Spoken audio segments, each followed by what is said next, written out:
How to delete Messenger account. Hey everyone, welcome back to the channel. In today's video I will guide you on how you can delete your Messenger account, so make sure to watch the video till the end. So if you would like to delete your Messenger account, it's actually quite simple. Now deleting the Messenger account will also delete your Facebook account, so you cannot just delete Messenger and have Facebook. You can of course delete or deactivate your Facebook and have Messenger, but you cannot deactivate Messenger and have only Facebook. If you want to deactivate or delete Messenger, you'd have to do the same to Facebook account as well. So after that, open Messenger app, tap the three lines option, tap the gear icon, then from here you have to simply go to Account Center. Once you tap on the See More in Account Center option here, from here go to Personal Details, Account Ownership and Control, Deactivation or Deletion.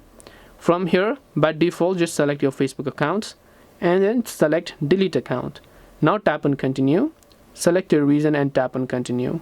Tap on Continue, enter your password and your Messenger or your Facebook account will both get successfully deleted. Hope this video helped you. If you have any questions, feel free to leave them down. Thank you for watching and see you in the next video.